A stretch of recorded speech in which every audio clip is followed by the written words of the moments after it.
Hi there, Kenita Scripsma here. I'm the founder and CEO of SEMA Global Consulting, your podcast host for Growing Forward Together, an international speaker and author, and I am excited to be here to share with you about my book, I Am Third, Redeeming the Pain.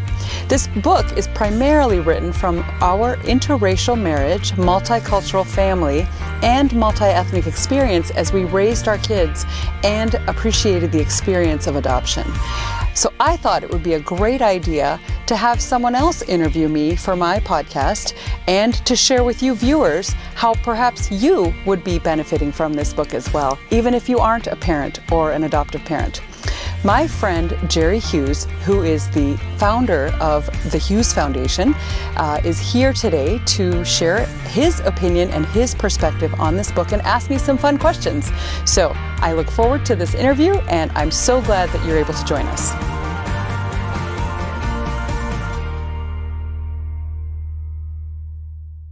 Welcome, Jerry. Thanks for having me, Kenita. I am really I'm excited about our interview. I've been reading your book. I have been going through page by page, and I know you, the reader, have probably some of the same questions I have. And so I'm really excited to ask you some of these questions. And the first question I have is I really want to know, what is the purpose of I Am Third? What is the purpose of this book? Thank you. And I'm excited about this interview too, Jerry. I appreciate your time. You know what? I Am Third. The purpose of this book is for our family to be able to put our story out there to encourage, empower, and equip parents and caregivers and young people who are adopted or have adoption in their narrative. And as I've been thinking about this book more now, especially that it's out and connecting with folks, I'm realizing there's a bigger reason for this book. There's a bigger purpose. And connecting with folks that are challenged with control issues or fear or, trauma in their story, how culture plays into it. So really the purpose was to write this book in a way that really reflected our interracial marriage, my husband and I, and also our multicultural family and our multi-ethnic experience, in hopes that people would not only survive in their parenting journey, but also learn to thrive. And Kenita, when I was reading this book, and you're a dear friend of mine, Kenita is a wonderful friend of mine, and I first thought, how is this book going to benefit me? Because I'm a single man. I'm not interested in adopting. And so I really, at first, was thinking, this book, maybe it's not going to benefit me, or who does this book benefit? And as I read this book and I went chapter through chapter, I found out it really benefited me and encouraged me. I mean, I'm the founder of an orphanage here in Nagpur, India, and I'm single. A lot of the parts of your book are about adoption. And even though you formally did adoption, I didn't formally adopt any of the kids at the orphanage, but that's how they feel. And so your book, and also as a single person, what I love about so many of at the end of the chapters is you have questions. You have questions of basically, that were just really applied to anybody that is single. How about you? And so do you agree with me, or can you define a little bit more of who would this book benefit, as I've just said, how it's kind of benefited me as a single person who's not even interested in adoption. Yeah. Tell the readers, I think. Yeah, thank you for sharing that. It was a real surprise that this book was touching for you, and it really met you in a space of your own personal journey. Because when I wrote the book, I was only thinking about parents. I was only thinking about kids growing up into adulthood and becoming individuals who might have challenges or pain or struggle in their story. So that was the focus. That was my audience that I was thinking about. And so, yes, you're a friend, and sometimes there's pressure with friends buying my book. Sorry. But at the end of the day, what really happened was profound, right? Yes. As you shared a lot of your personal journey with me as you were reading. And so it really opened my eyes up. So who would benefit from this book? I think anybody that wants to really do the personal work of your own journey, of your own story. You can answer those questions and really get a handle on and get more of I think just get a stronger handle on your personal journey, the things that affect you. Is there trauma in your story? Is there pain? Is there unreconciled situations, relationships, broken relationships? What are some of the issues that you might be facing in your journey? And this book would be for you because you can use the framework of our story of adoption and parenting and apply it to your own personal story through those questions, because then it allows you, the reader, to go deeper into your narrative and answer those questions for yourself in a private space. It's kind of like going to a counselor, but you get to do it yourself and, journal and however you want to do that. So, I think just for you to share your narrative with me and my husband and how you were sharing your story and the challenges, and then just our involvement with HOH, House of Hope, being with the kids, you really are a father figure to them. They love you, and just to interact with that and see that. But now I'm learning more that this book has helped you in some other ways. These kids deal with trauma. They deal with pain and loss and forgiveness maybe. And so you get to be that person in their life. So I would really encourage folks that are involved with kids to maybe think about getting this book so you might have tools on how to do some of that, whether it's parenting, whether it's encouraging these kids, and get involved with orphanages like yours even. And not poor House of Hope right here, perfect opportunity. And a side note here, a sidebar, is that it affected me personally, even despite what I do and who I serve, it affected me personally because I was adopted into a marriage, into a family as an 8-year-old boy. And so your book really helped me deal with some of those things. I never knew my father. I never knew who my father was. And all my life I've been looking for my father. And part of your book addresses this, is how it made you and Ken feel with your adoption and your daughter, and how that just sort of maybe hurt you sometimes when she was looking for her real biological parents, and how I, in my own life, was looking for my biological father. And that really helped me, and it helped me to be more empathetic and loving and caring towards my earthly father here on this earth, and not knowing who my biological father is. And I know your book really helped me grow in my life, in my career, and also in my personal life. So it's been wonderful. Yeah, thank you for sharing some more of that. The second part of this title is Redeeming the Pain. And when we see you interacting with the kids at House of Hope, we see that same kind of love go towards the kids. So I appreciate you sharing. Well, I appreciate you. Thank you. Great. I really think this book actually is for everybody that's single, especially anybody that's working with youth. This is for you. So thank you for answering that. Yeah, thank you. Kenita, I love your book in many, many ways, but I also like the fact that it's a thin book. And it just is very simple to read. It is very simple to absorb. And one question I've had as a reader, when I go through and read this, it just seems like, wow, how long did this take you to write? Because you put a lot of very deep, information, like 20 years worth of information, and the book probably should be like this, but you put it into like this, which is really good, because I think people who are reading don't have the time, and they don't want a big book with like, wow, I'm scared of that. Yeah. Your book doesn't do that, but it also makes me wonder, how long did it take you to write this book? Thank you. Actually, a lot of my readers have said very clearly that they're so thankful that it's so thin. Yes. I wish my college books were that thin, don't you? Very thin, but very power-packed, right? A lot of questions at the end of each chapter, that kind of thing. It actually took me, if I'm being fully honest, it took me 5 years to write it. Wow. Because we were in a lot of those seasons, a lot of the stories that I share in the book in those 5 years, and I was able to write about those moments in the moment, to just stash it. I knew I was working on this project. I didn't know how long it would take to write the project at the time. Eventually took me 5 years, but a lot of that was written in me. And as fellow authors would be able to attest to this, that when we write a book, it has to be written in us first, and then we can produce something and, give it to somebody else. Otherwise, it's just words on a page, right? Right. So that was part of it. The other piece is during that time was where I actually got this T-shirt in one of those situations, but you'll have to read that chapter. Maybe you've already read it, but you'll have to read that chapter to find it, about what the significance of this T-shirt really is. And I wouldn't have had it had I written the book before, because it just really pulled the whole project together. So I think a lot of it was I needed some healing, and I didn't want to put a product out that didn't have healing. And not that we've arrived, my husband and I and our family, we've not arrived per se, and it's not like we've got the corner on the market, but we are definitely in a way better place relationally, in terms of emotional health, spiritual health, physical health, and so is the rest of our family. And so I let it take its time.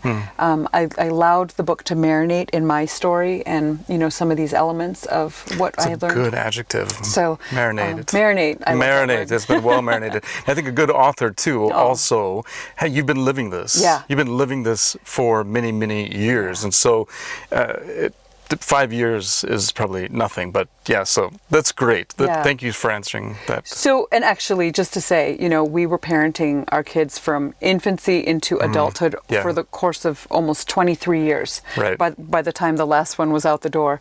And so, even though it just took 5 years to write it, I think a lot of our experiences came from a lot of those areas. Yeah. Absolutely. Thanks. That's a good answer. One of the biggest questions I've had about your book is, where did you come up with the title, I Am Third? Where did that come from? And everybody that I talk to, I have your book sitting at my flat, and everybody sees this book, and the first question they have is, what is I Am Third? So maybe you can help everybody watching. Where'd you come up with that title? So I think the title was given to me, in all honesty. I am third because the way our story goes, specifically around the adoption, our daughter had a birth mom, and then she had a foster mom where she stayed for a while, and then she came to us, which made me her third mom. So in simple terms, it's I am third. But in the complicated, more deeper story is the fact that I had to learn to wait my turn. Ouch. That whole sense of control, being in charge, being the mom, right? So listen to me, hear me roar. But you know what? That was not helping our story at all. If I was going to, implement control over her or our other children for that matter, or in my marriage. And so control was a major factor, and I had to learn how to surrender that control. I had to learn how to release that control and let it be a space where she was going to grow, where our other kids were going to grow. So that became that process where I was not first in her story physically, right? Because she wasn't born in my womb. But I was third in line. And that was a spot in the line that I will never move out of. Right. And our relationship is way better today, so I'm thankful for that. But the reality is there's always a first mom in her story, and that wasn't me. So I needed to learn to wait my turn and just put things in place that would be healthier for her. So that's the short version. You'll have to read the rest of the chapter, which I know you have read it. And it's as you said, it's the first chapter of your book. So great. Thanks for answering. Kenita, I'm sure you probably have a favorite chapter in your book. But before I ask you this question, what is your favorite chapter, I'd like to tell you, if it's okay, sure, what my favorite chapter is. So chapter 6, Name Changer, that really impacted me and touched me in my own life. And again, it had nothing to do with adoption, nothing to do with parenting. Coming from, a single mother, and my mom got married when I was 8 to not my biological father. And so her name changed. And I really, really struggled with that. I'm 48 years old now, and your book actually helped me in this chapter of helping me to get through the fact that I don't have the same name as my mother does. And actually, she just passed away this past November. And it's always been such a struggle for me of that name, that your name should be. And also, your daughter mentions, and it was a question for me, she mentions in her message in the back of your book, and she references you as Mrs. Kenita, and your husband is Mr. Ken. And I thought, well, that's interesting. I have never called my dad dad. I've always called him Steve. And it was so interesting through this chapter and through this reference of, wow, that was just a really, like, it helped me a lot. But I want to hear from you, what is your favorite chapter in the book after you've heard mine? Yes, well, thank you. Now that you've heard mine. Gosh, I want to talk about that one too, but I will talk about mine. Thank you so much. My favorite one in that book is actually chapter 5, which is the impact of culture on trauma. And the reason that's so personal for me is because, from somebody who is actually what's considered third culture, right? I was born in India, grew up in Canada, and then moved to the US, married my husband, who is white Dutch American. And so completely opposite to me and my narrative. And then experiencing his cultural things from his family and then the country in and of itself, a lot of that stuff was affecting me in ways that I didn't understand. So I didn't have that language of how was that culture affecting me. And so as time went on and I started to learn what it was for me, we realized the impact it was having on our daughter, coming from her background, what her ethnic background was, and how different that was from what our home was built around, right? In our home, we have Canadian, American, Dutch, Indian, and then when she joined our family, there was Hispanic, African American, and Irish, I think, in some part of her family. So we had a variety of ethnic backgrounds and cultural nuances that were floating around in our home. And so when she joined our family, we thought it was business as usual and we were going to raise our daughter the way we raised our sons. And we had to put the brakes on quite a bit because we started to realize that my cultural nuances were too harsh for her. They were too distracting. They were too overwhelming. And so it was really important that we, kind of came to terms to figure out how to provide a space that would be healthy and nurturing for her. There's a running joke in our family that I'm not the most nurturing parent, but, the nature versus nurture, I've learned how to do that a little bit better. But, and my kids are probably laughing watching this at the moment and remembering some stories. But, that nurture that our kids need. So I had to unlearn some cultural nuances that were very painful for her in order to make sure that we had a safe, healthy environment for her, which also challenged me with then I can't be who I was created to be. And I just had to be creative and making sure that I was setting the table in such a way that she would feel safe, that she would feel empowered, she would feel encouraged.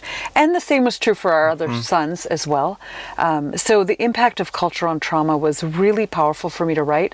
And then more specifically, it actually came to me at 4:30 in the morning when we're supposed to be sleeping. But I guess we can do a shout out to the COVID pandemic. I was suffering from COVID and woke up at 4:30 in the morning with a horrible cough, as many of you can probably appreciate that have had COVID.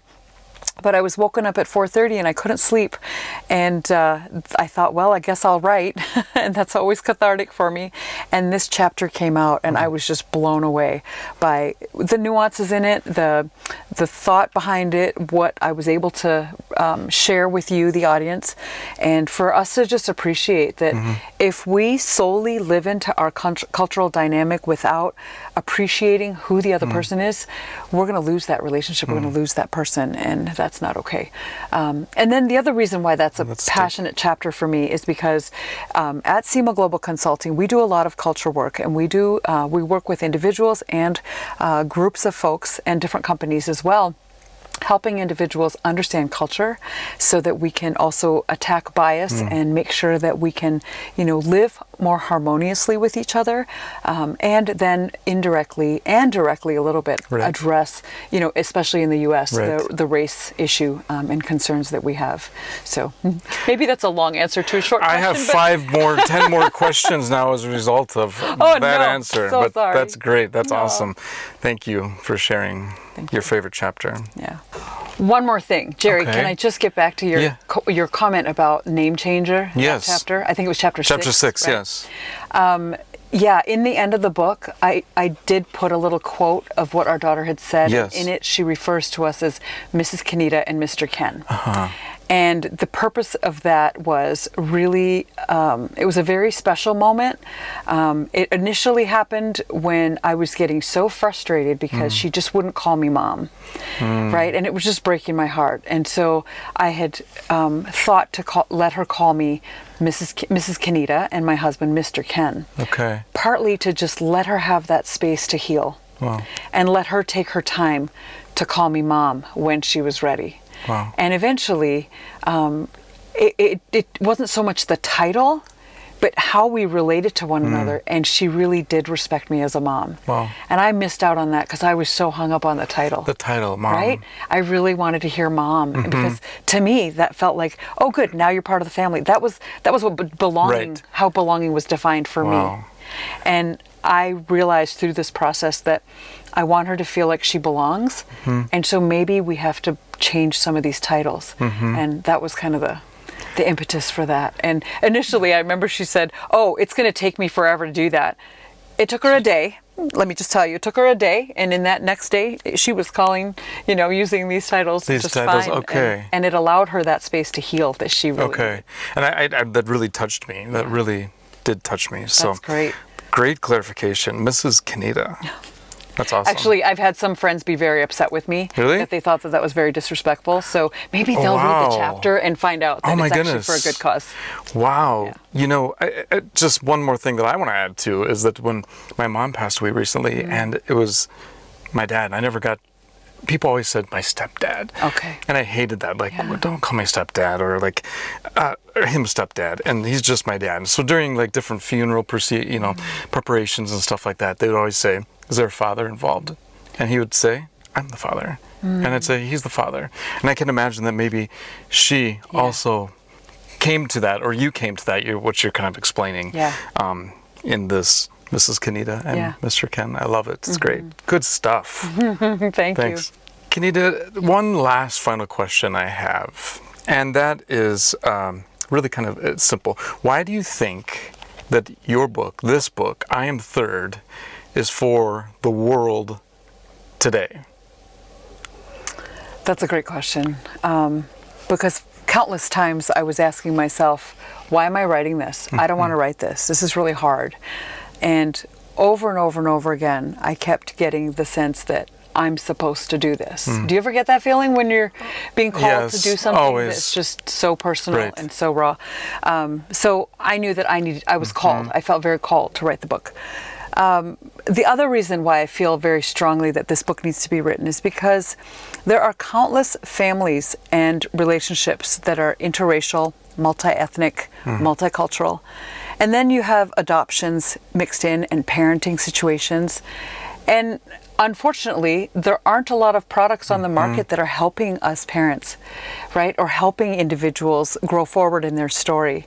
And so that was another reason where I felt like there are a lot of people, and in my own personal community, circle of friends and other workspaces that I was in, a lot of folks had a similar narrative where perhaps they were an interracial couple and they had kids, or perhaps they had adoption as part of their story, or just a lot of college students that we've worked with as well, right? And they just needed some tools and some understanding of what is it like to face some of these challenges from an interracial lens.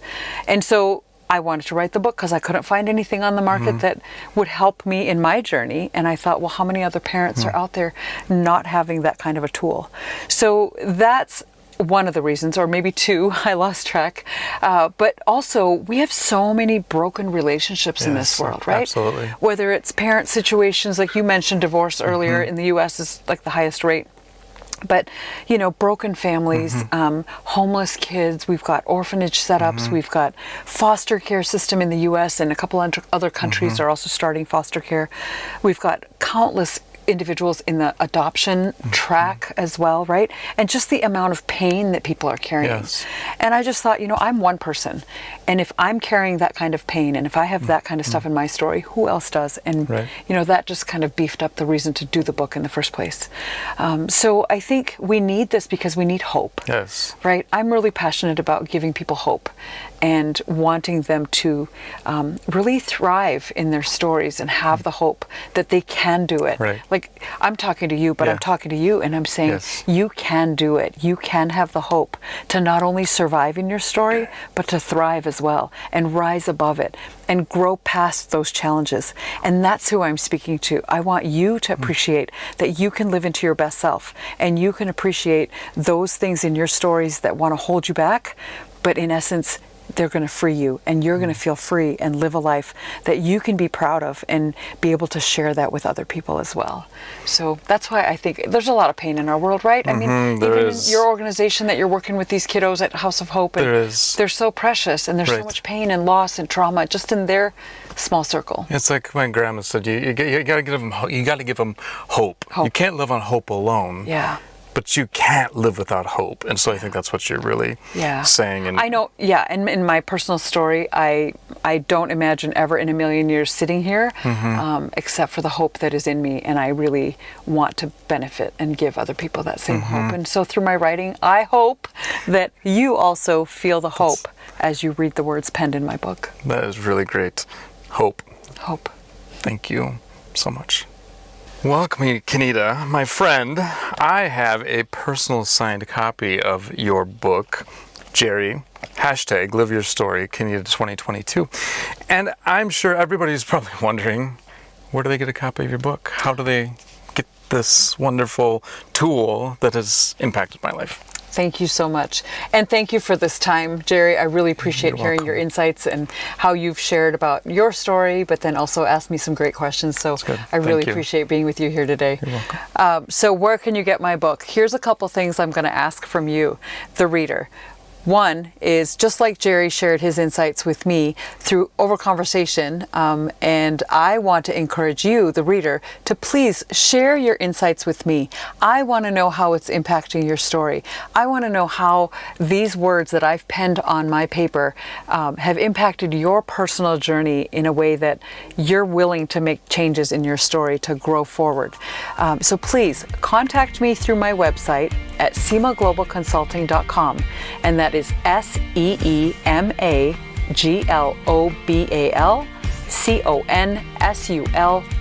SEEMAGLOBALCONSULTING.com. seemaglobalconsulting.com.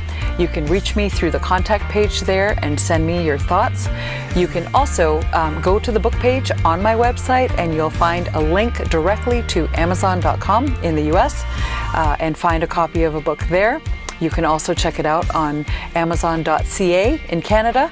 And for our Indian friends here, there is a message on the website where you can contact me directly through there. So thank you so much for this opportunity. Thank you again, Jerry, for joining me here. And to my listeners, I appreciate you being on this journey with me so that we can all grow forward together. Have a blessed day.